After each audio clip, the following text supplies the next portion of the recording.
What is going on, Charlotte Hornets fans? Welcome to Trust the Buzz. If you are new here, I make Charlotte Hornets content. So if that interests you, make sure you go ahead and hit the subscribe button down below. If you cannot tell by the thumbnail title of this video, in today's video, we are talking about the Ski Mask Mitch. That's what I've been calling him on Twitter. The Ski Mask Mitch master class that we got today during the NBA trade deadline. We only made 2 trades. Well, technically 3 if you count Terry Rozier. But they were big trades. I mean, I think Mitch outdid himself. Was Michael Jordan holding back as I got something in my eye? I don't know, but I think he did a fantastic job today with what he was given, with what the current value of a lot of these players are. And today we're talking about all of it. So the first thing we're going to talk about is the Gordon Hayward trade because I believe that was first. Even though it did come in pieces, it was first. So if you've been living under a rock, we traded Gordon Hayward for Trey Mann, former EuroLeague MVP, who I do not know how to pronounce his name. I am sorry, but him, Davis Bertans, and a 2024 second round pick and a 2025 second round pick.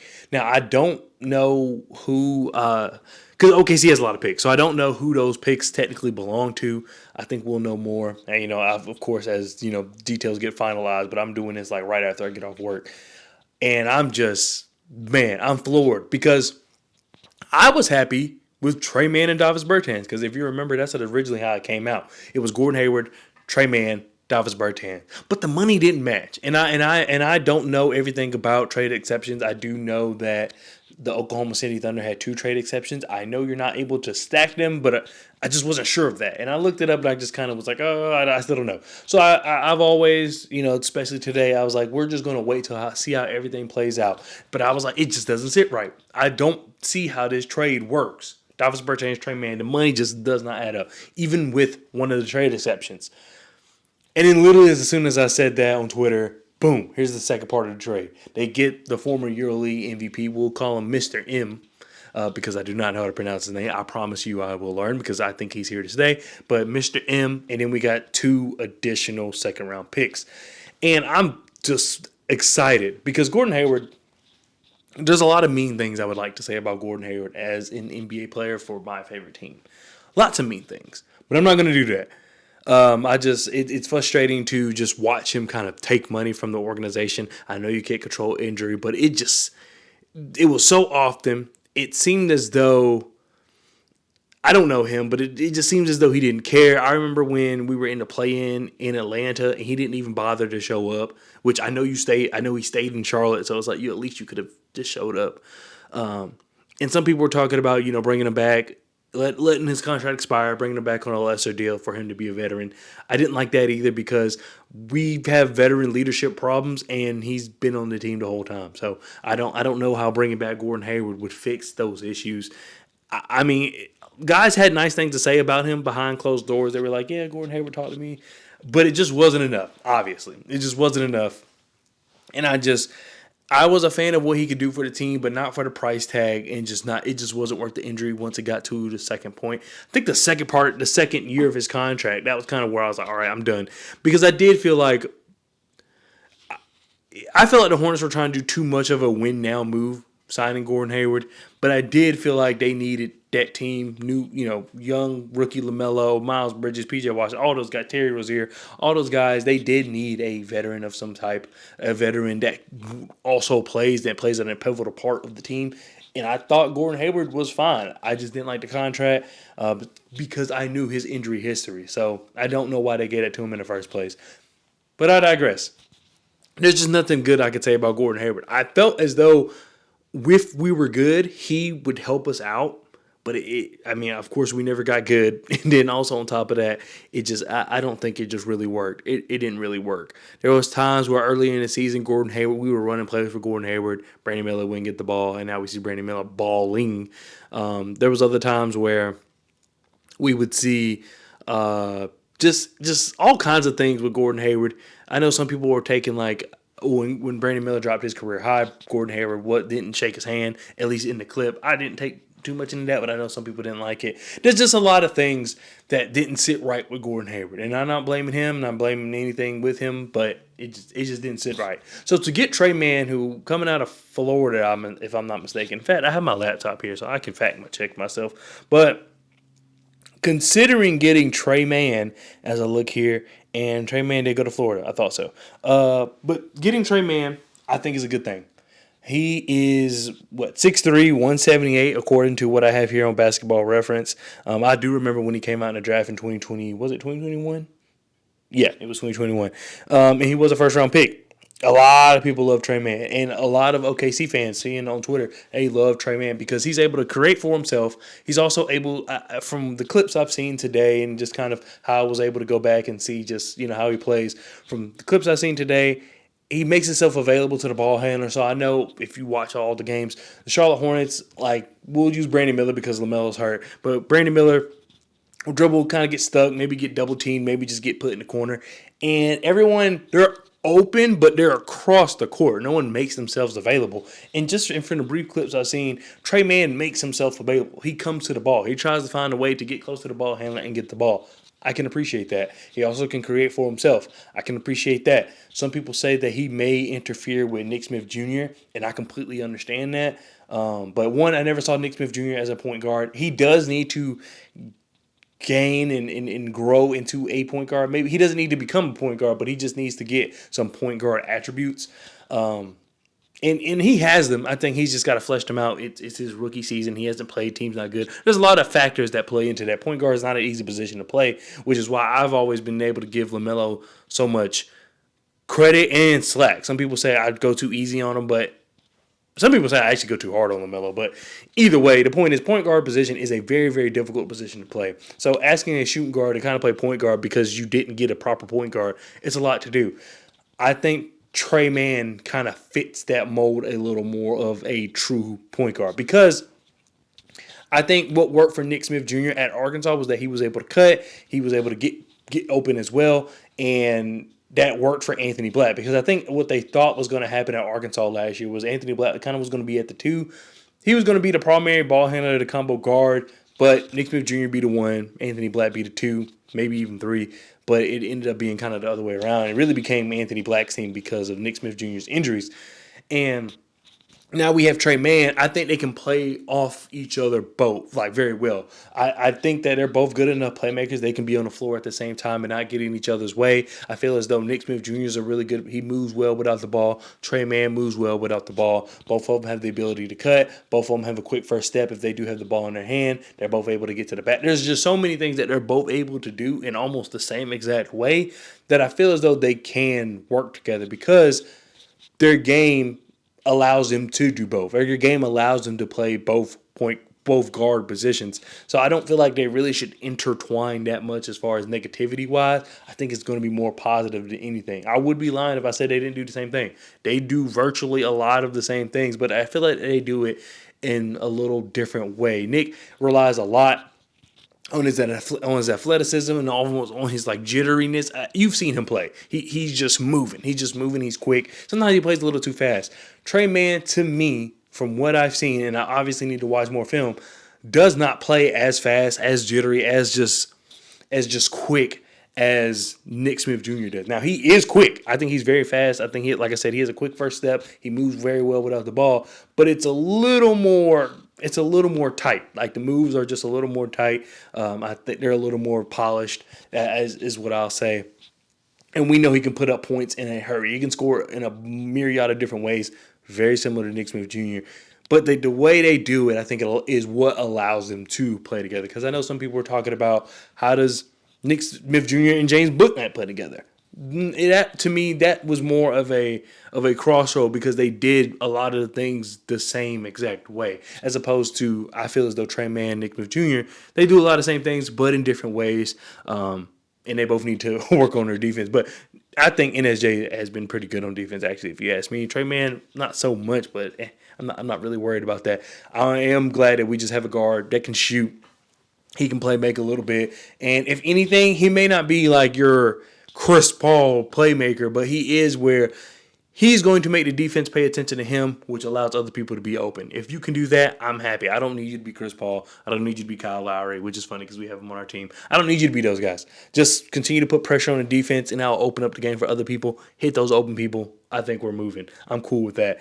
And it also doesn't matter that Trey Man's not a true point guard, because we did have Mr. M, as we're going to call him, because I don't know how to pronounce his name, a former EuroLeague MVP. He just signed with the Oklahoma City Thunder this year. He's 30 years old, so he's going to be a vet, but I think he's a solid player. If you look at his basketball reference, you may not be happy with what you see. He doesn't shoot well from the three. He has been shooting better within the arc. He can play make, and he's only been playing like 12 minutes a game. Thunder fans were a little upset about losing him. Some were not, because you do have to pay him for an additional 2 years after this season. But it's 7-8 mil. I think what the Hornets are thinking is that can be. He's not bad by any means, so you can use that to as a salary filler or whatever. But from what I've seen, 6'5", he provides a size that Ish doesn't provide. I think Ish is actually, I'll take that back. I was gonna say Ish is solid. He does actually a good job of getting past people, but then after that he just dribbles it out or does something stupid. But he's also trying to retire, and the Hornets wouldn't let him retire. So I kind of it is what it is. Season's over. I don't really care, but I think Mr. M here is going to do a better job because of his size. So it's not going to be teams hunting him on defense. I think he's a smart basketball player. And he has been, it was January 10th is when he started getting like real minutes where he's playing night in, night out. I think he's only missed one game since January 10th, if I'm not mistaken. And it was a DNP. I don't know if it was an injury, but it was a DNP. And he's been playing fine. He's been playing pretty well. He's hitting the mark more. He still needs to work on his 3-point shot, but I mean he's hitting the open guy. He's creating for others. He's being able to see the whole floor. That's what we need from our backup guard. Yes, if we want to reach the upper echelon of the teams, if we want to be Minnesota, that's a team we're compared to a lot, as far as like we have LaMelo and they have Anthony Edwards and they were the same draft class, obviously, or the Pacers, who once again we're compared to them because of Tyrese Halliburton and LaMelo. We'll just compare it to those two teams in this video. If we want to be them on that level, then yes, we may need a better, solid backup point guard. Actually, Pacers are not a good example. Minnesota is, because Minnesota is actually up in the standings. But not to say the Pacers are bad, but you get what I'm saying. If we want to be Minnesota for this particular instance, if you want to be Minnesota and be the top team, yes, we may need better backup guard play, especially considering LaMelo Ball's injury history. However, for what Charlotte Hornet fans want, we just want to make the playoffs, maybe make a little noise, then we can reassess there. I think this might be good enough depending on what else is done at the 2-guard spot and with the rest of the bench. We can talk about that later as we continue on with the video, but that is where it's going to be key. I think it's enough depending on what else we do, because I think with more minutes, we'll see Mr. M be able to, work with these guys. He has Seth Curry. He has Grant Williams, who's not automatic from the corner, but a really good corner 3-point shooter. He has Miles Bridges. He has Brandon Miller. He has LaMelo, who I can constantly say is a really good off-ball player. I know that some people don't like it when I say that, because they're like, you're taking the ball away from LaMelo. No, he's just good at it. I'm not going to not use him when he's good at it. I think he's a very, very good off-ball player. I mean, I can't help that. Of course, I want to use that, especially with his size. But and his new ability to finish at the rim consistently. So I'm going to use LaMelo off ball if I can. Especially, I think part of the reason he's injured so much is that so much of the playmaking duties, so much of the ball handling duties falls on him. Now, having Miles back, having Brandon Miller back is going to help with that. But once again, having LaMelo play off ball just in spurts to just ensure his health a little bit, I think will be okay. Having Mr. M, that you're going to see his numbers go up. Now, of course, he was in OKC. OKC's a great team. I just saw Jalen Williams the other night when they played against the Utah Jazz go crazy, and a lot of times he was catching the ball or he was ISO. So they had guys for him to pass to. Aaron Wiggins has been going crazy as well. He had weapons. I'm not saying he didn't have weapons in OKC. He probably may have overall more weapons at OKC than he will have in Charlotte. But I am saying that we are going to play him more minutes. They are deep at guard. They are really deep at guard. And not only are they deep at guard, they have a lot of players who are just comfortable with the ball in their hand. So I feel as though he didn't really get to shine in the way he wanted to shine, and averaging almost 3 assists, if not 3 assists, while you're only playing 12 minutes a game on a team that doesn't really necessarily need you because they have so many people at guard or so many people that can handle the ball. It's hard for you to really show what you can do. So I think he'll have more opportunities to do that. Now we move on to Davis Bertans. Davis Bertans, I mean, there's not really much you can say. He hasn't really played much, especially since was it his Wizard days where he was just going nuclear, like he was a really good 3-point shooter, and I think maybe a little bit in OKC. I don't know. My Davis Bertans lineup is a little messed up, but anyway, I don't think we're going to keep him. I would like to see what he can do for us this season. I know next year he's going to have a $5 million guaranteed, and then 16 mil is going to be guaranteed 16 mil if he's on the team by January 10th, if I'm not mistaken. It's iffy. I do want to see what he can do. I've always said we needed a big that can truly stretch the floor, and even though now we have Grant Williams, spoiler alert, which we'll talk about later in the video as this video is going along, we do have Grant Williams. He's not a true big. I think Davis Bertans being a true big that can stretch the floor because he can still shoot. It's just he doesn't do much else. It's going to be interesting, but I don't want to pay him $16 million. He will be expiring next year, so even if they do have him past, even though if they do have him past January 10th next year, it might be okay depending on where the team is at. I think you're not having a problem with it. But the real big part of that trade is not necessarily what Davis Bertans can do, even though I do look forward to seeing what he can do on the floor. It's more about your other option, because it does seem as though OKC was probably the highest bidder when it came to Gordon Hayward. Your other option was to buy out Gordon Hayward, which would have been way more expensive than having it would have been way more expensive than having that $5 million guaranteed. So if Davis Bertans is on the roster at all in any capacity next year, Hornets have to give him $5 million guaranteed. It becomes $16 million once January 10th hits. If the Hornets have him pay him the $16 million this year, which that's fine. That's better compared to paying the $30 million you're going to give to Gordon. Pay him $16 million this year. Go into next year, pay him $5 million, then cut him, trade him, whatever the case may be. That's way cheaper than buying out Gordon Hayward and then paying him paying him roughly $10 million a year after that, or $5 million, and basically expanding his contract the same way they did Nicholas Batum. And I know we all remember Nicholas Batum, so that's why I think this was a smart deal, because yes, you could have let Gordon just drop. You know what I mean? You could have just let Gordon expire and call it a day. But in return, you got 2 second-round picks, Trey Mann, who you get to for another year, 2 years really, well, a year and a half, because the rest of this season and the next season. And then you get Mr. M, another solid backup point guard with size that can help be a veteran to this team. I think I'll take that over Gordon Hayward, his money coming off the books, and then us trying to scramble and figure out what to do with that money. I know Miles Bridges is coming up, and of course we're going to extend him, but I think it's just all going to work itself out. I'd rather have what we got instead of just letting Gordon Hayward fall for essentially nothing. Because even though with these trades, I'm pretty sure we still have enough to re-sign Miles Bridges, especially considering I don't think they're giving him $30 million. It might be 25, might even be 20. But I think is going to come at a price. Both of them have kind of decided they're going to be loyal to each other, which is why Miles Bridges wasn't willing to remove his trade clause or whatever. They're both going to be loyal to each other, and I think that they're going to come to terms on what is a solid deal for him. Because I think Miles did see what his value is around the league and was not happy with it. So now, he realizes that Charlotte probably wasn't lowballing him, during these negotiations this past summer. So I think that I like what we got in return instead of just dropping Gordon Hayward. So as I spent 18 minutes on that, we're going to talk about the next trade, which is the P.J. Washington trade, where we traded P.J. Washington to the Dallas Mavericks for Seth Curry, and Grant Williams, and a 2027 first-round pick, top 2 protected. So we're more likely going to have that pick because I don't foresee the Mavs being that bad.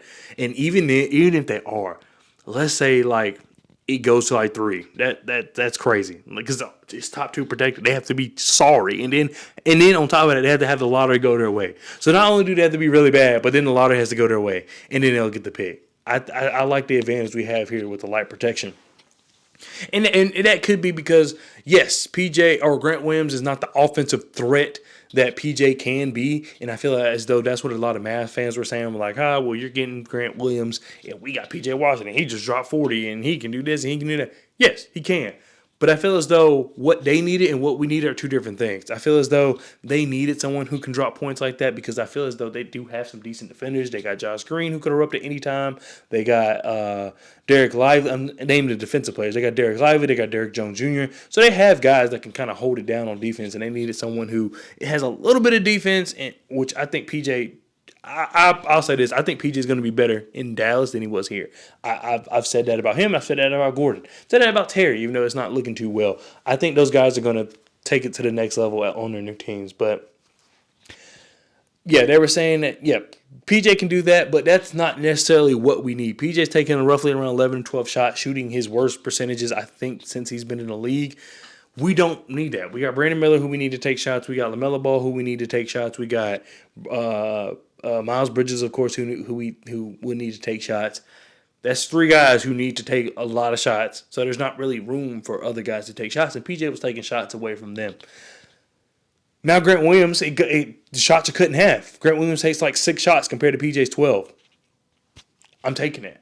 I mean, as simple as that. I'm taking that. And Grant Williams is more defensive-minded, and while he's not this extreme lockdown defender, he's this dirty work, rah, I'm going to be there for the team type guy, and we needed that more than anything. I feel as though the Mavs have that. They have Derek Jones Jr. They have Derek Lively. They have, I would even say, Luka Doncic. Yes, defense is not his forte, but he is a guy. He's going to get his guys involved. He's going to get his guys hyped for the game. So they have that already. So essentially, we needed that desperately, and I think Grant Williams is going to be that for us. And also with him being in a Basketball Players Association, I don't think what was I going to say? Oh, I don't think that he's just going to be like this guy that's going to bring people to Charlotte. I don't think that. But I do feel as though he can attest to Charlotte, and that will have people, okay, as long as I know that the culture's there, we got the coach there, he can just plant the seed. I'm not saying he's going to be the guy that gets people to want to come to Charlotte. I'm not saying that. I'll say it again. He's not. But I think that he's going to help the reputation of Charlotte. And these are just things that, yes, that does not exactly impact what's happening on the court, but it's important considering where our franchise is. So there's a lot of good things that I think Grant Williams brings. I know he's just not going to be a stat sheet stuffer. I know he's not going to be this ultimate, guy. And yes, he has an extra year on his deal. I feel as though he's just going to overall just do a great job and just help the Charlotte Hornets in just other ways that PJ quite wasn't doing it. And that's not PJ's style. So I feel as though part of it's on the Charlotte Hornets because you should have realized that earlier. But they made up for it by getting Grant Williams, who is just more of a team guy. He's just more of a team fit guy. You could take him and place him anywhere, and anybody will be happy to have him. I think that's kind of where it goes, and I'm glad for that. Then we got Seth Curry. So it's cool that Dell is going to be able to call games for Seth.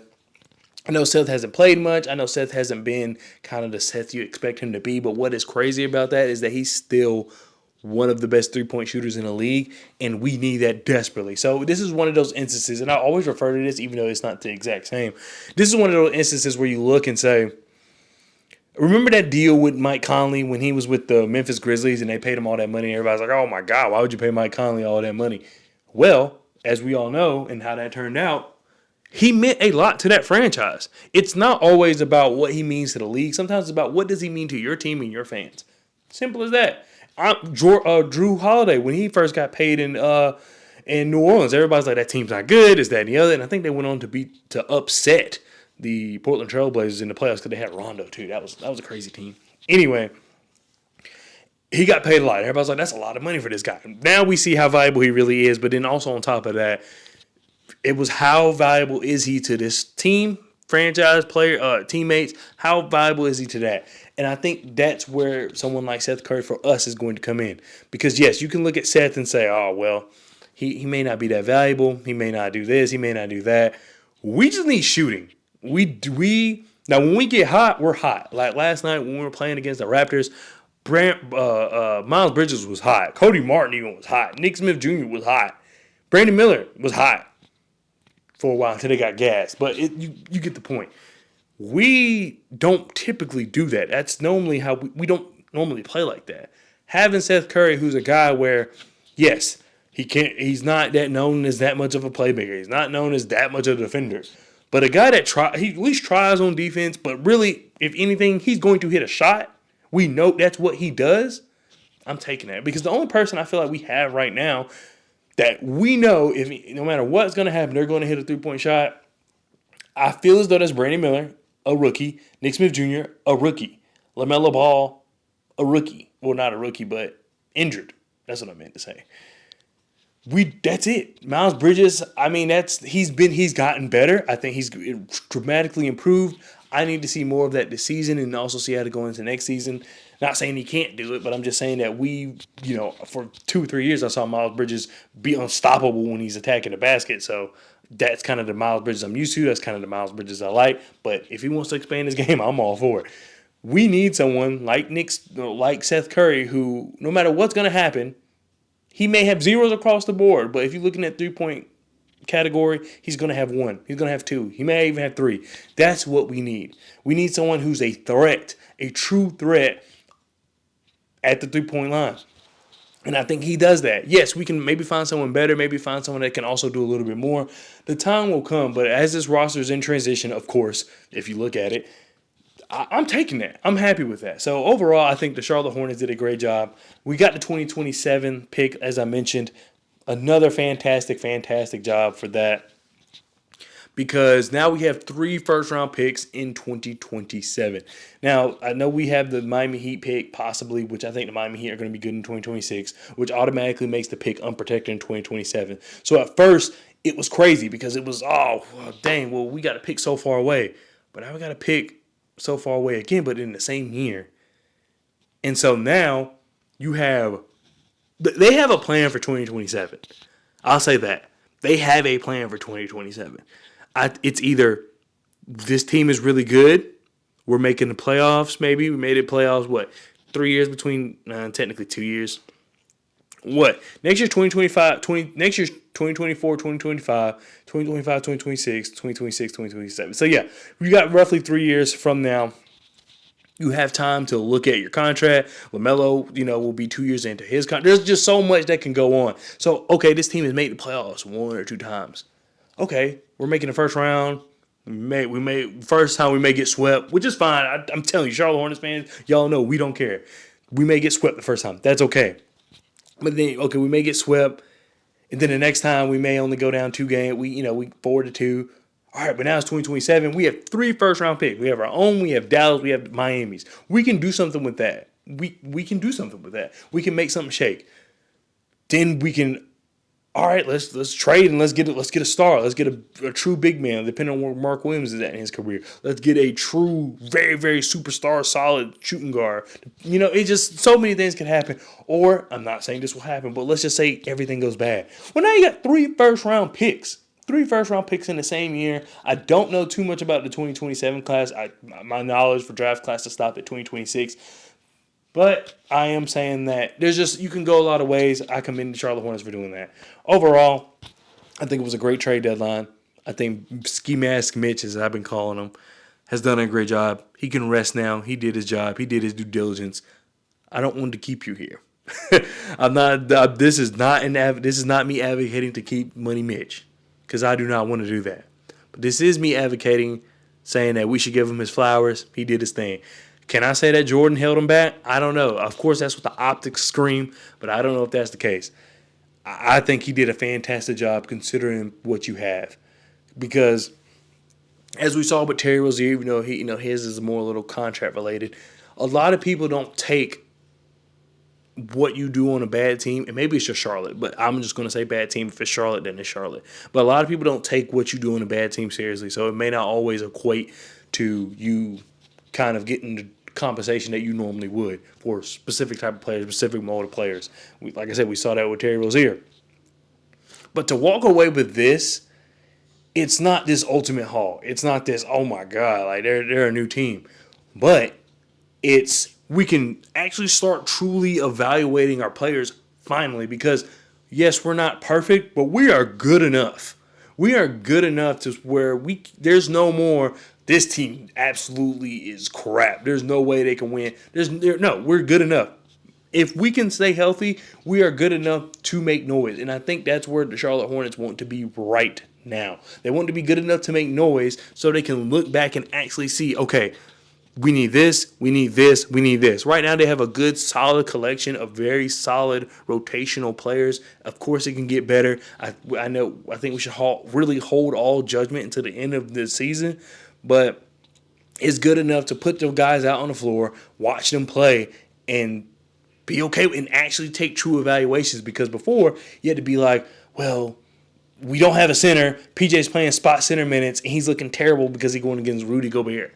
Or Gordon Hayward's out, so now we got to throw in a hurt Cody Martin, and he doesn't look good because he got rushed back. Or Brandon Miller has to play point guard because we don't have any true guards on this team or true point guards. Like, it just, we can put players, we have enough to put players in the correct position and see what they do and actually evaluate, and then can make real moves this offseason, next season, and just so on into the future. Before, we didn't have that because there were so many injuries, there were so many guys who just were absolute trash that we were unable to really evaluate what we have and what they can do. Now everybody can play in their correct position, and we can figure out what's best for them. But anyway, thank you so much for watching this long video. This will definitely be reused as the podcast because I'm not going to rehash this out on the podcast. Plus, I get why people do that because it's hard to basically say the same thing but in a different way on two different platforms. So I see why people like repurpose content. I will probably do that and just take the audio from this and make it into the podcast. But thank you so much for watching. I really appreciate it. And I'm not going to lie to you. The reason I haven't been creating videos is just I just haven't felt like it. We were trash. What was there to talk about? I mean, Brandon Miller and Miles Bridges have been insane, especially this week. But Brandon Miller has been insane all year long, essentially, to me. Cody Martin is okay, but I mean, I don't even know why I brought up Cody Martin. I'm trying to think of anybody else on the team, and that I just came up with Cody Martin. And Nick Smith Jr., I like what he's done. That's it. I mean, that's really it. So it's just been rough this season, and there's really nothing to talk about. I didn't want to come up here and say the same thing every week because we were losing the same way every game. And last night, actually losing to the Raptors, that was a little different to me. We lost a little different because we were up a majority of the game, and if anything, we got gassed. PJ was trying not to get injured because I think he knew the writing on the wall. Cody Martin tried a little bit, but it still wasn't enough. I think it was just like the timing. He was really good at getting the lead, but then after that, he wasn't able to do anything else. Nick Smith Jr., he had looks, but then he didn't really get the ball anymore. Even Brandon Miller, I know he was gassed, but towards the end of the game, he didn't really get the ball anymore. And you saw where Cody Martin being point guard really hindered the performance of the team because we were just holding it to the end of the shot clock and not knowing what to do. So it was just a lot going on. But overall, I think that the Hornets did a good job. And if we do lose, when we lose, we're going to lose in different ways. We're going to lose in ways that actually matter and lose in ways that where we can actually critique and understand, okay, this is why we lost. It's not literally the same thing every time where we let the team beat us by 30 or we let a team go up by 30. We're not really paying attention. And then we try to slowly fight back because we do have two prolific scorers in Miles Bridges and Brandon Miller. Oh, we fought our way back. Oh, now we're never down. Like, that's literally what was happening night in and night out.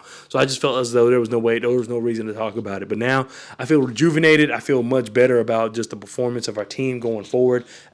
We're still going to lose, but it's going to be in other ways to where we can actually have something to talk about, actually have some basketball discourse, and actually understand, okay, where can this team go going forward because we have some solid pieces. But let me know what you think down in the comment section below. Let me know where you think, wherever you listen to podcasts, because most podcast platforms have a comment section. But thank you so much for watching this video, and I'll see you guys next time. Peace.